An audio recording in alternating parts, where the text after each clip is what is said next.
Greetings ladies and gentlemen, and welcome to this narration of the web series The Survivor Becomes a Dungeon. If you are new to the series, there is a playlist listed in the description. And as always, I hope that you enjoy. Chapter 32. Unknown Point of View, Day 0. It was just another day, like any other. We drove up to Seattle earlier this week, stopping in at Washington branch of Rose Private Security to meet up with a big client.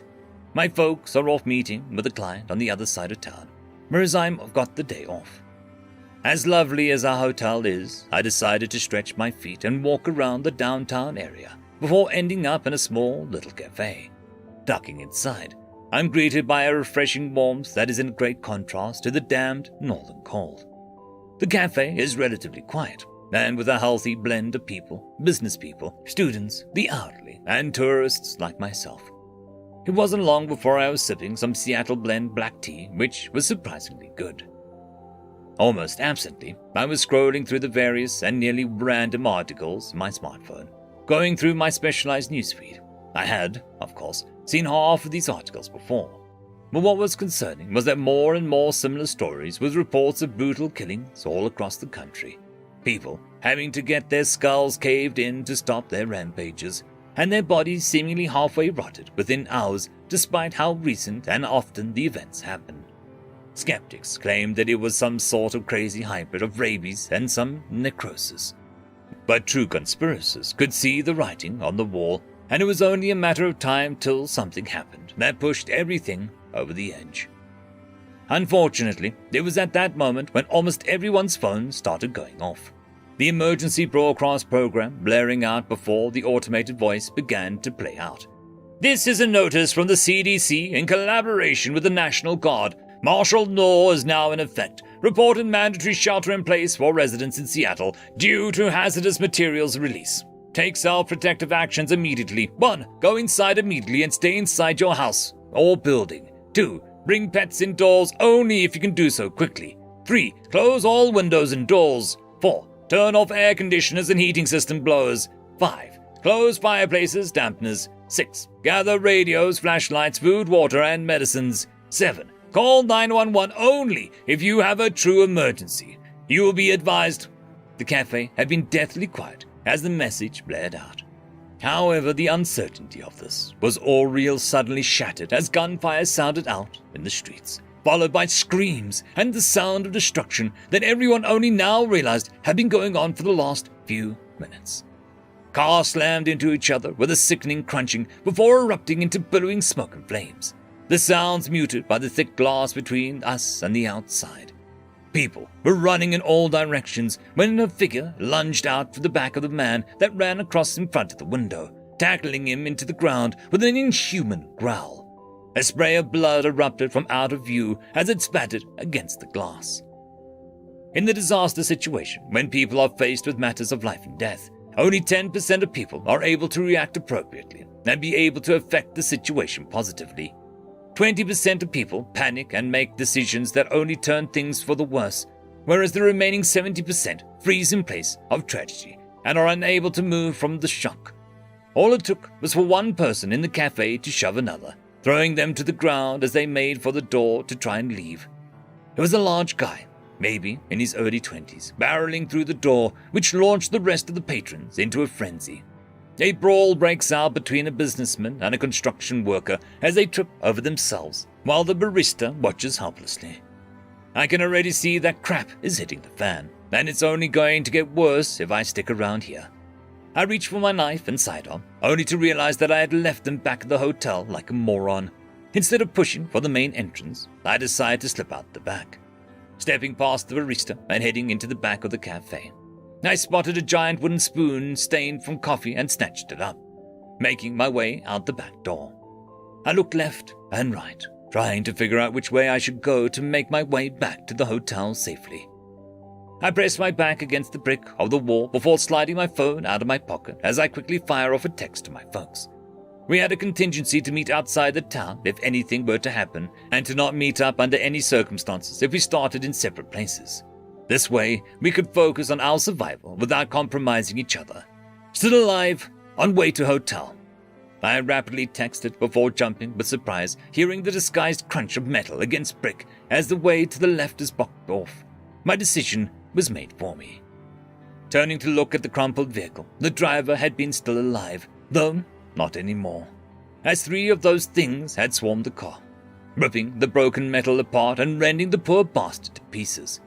Not waiting to hear back from my parents, I slipped my phone back into my pocket and broke into a sprint as I made my way to the end of the alley. Stopping short, 2 of those monsters sprinted past, lunging into an already growing cluster of those non-people. It only took an instant, but I could recognize the shoes of that big dude who ran first, as well as a few of the other patrons from the cafe. Taking a moment to look right and left on the road, I psyched myself up before booking it across the street, needing to heap up a few more blocks to reach the nearby hotel. Everything was a blur. I heard gunfire all too distinctly. Cries and inhuman howling overloaded my senses. Bursting through the revolving doors, the lobby was sparse and relatively empty. It was hard to miss the mess of blood spattering against a couple of panes of the revolving doors. I could also hear a sick crunching and chewing coming behind the blood-splattered receptionist's desk. But I didn't dare to check it out. Instead, I rushed past the elevator and took the service stairs, rushing up as each and every step reported back to me in a resounding echo. Reaching the 7th floor and carelessly going for the door, I'm met by a howling face of one of those freaks as it looks up at me when I trespassed on its meal. What used to be a man was now sprawled on the floor in a bloodied heap. I think I saw him twitch, but the gore-covered thing in front of me demanded my attention as it rushed towards me. I didn't have nearly as much room as I would have wanted to maneuver around, though I managed to bring up that wooden spoon I grabbed, wedging it between that bastard's teeth as they failed to make contact with me. Its limitless strength, the dead hunger in its eyes, and the ferocity was almost overwhelming. I could feel the strain in my arms, and my legs threatened to buckle, but as my back was pressed against the railing, I was struck with an inspiration as I twisted desperately and sent the fecker over the edge. Panting heavily, I clung to the railing as I watched the freak fall forever in the next few seconds and land with a splattering crunch. Taking a moment to ensure it didn't get back up, I did my best to shake off the moment.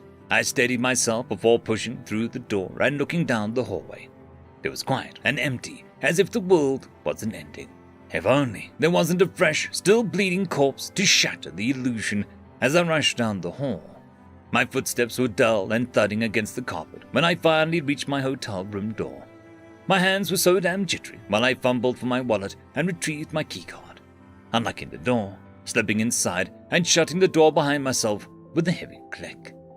Panting hotly and heavily, my legs gave out beneath me. All that training and preparation, yet I could only run away. My back was against the door as I leaned into it and looked down at my trembling hands and legs. "Come on, you bastard! Get up! You've got things to do!"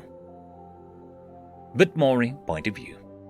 I finished sorting through the corpses of the slaver caravan and stripped them of all their equipment and armor, leaving on the bare minimum of clothes for the sake of decency. Of the 14 corpses, I've decided to turn half of them into mana zombies. They were mostly all of the basic caravan guards and the drivers, but 2 were acolytes with bodies meant for using magic and mana. The results were mostly as expected, but the 2 acolyte zombies seemed to have a frighteningly advanced primal instinct already as they meandered through the rest of the mana zombies and used simple healing magic to erase the wounds which littered the moving corpses. By the end of it, they all looked just like sickly people with the posture problems and tendencies to grow. Of the remaining 7, 3 of them were holy knights, and the rest of them were acolytes. I know these corpses. I know their lives, histories, dreams, and passions. I suppose it is a drawback of absorbing their memories, but in understanding who they were, I know who I want them to be instead. These were the holy people, the pinnacle of what they claimed to be the best of their souls. Yet here they were, escorting people they condemned into slavery for being the wrong race. In my eyes, these people were the worst kinds of sinners. And you know what? That's how I'll use them.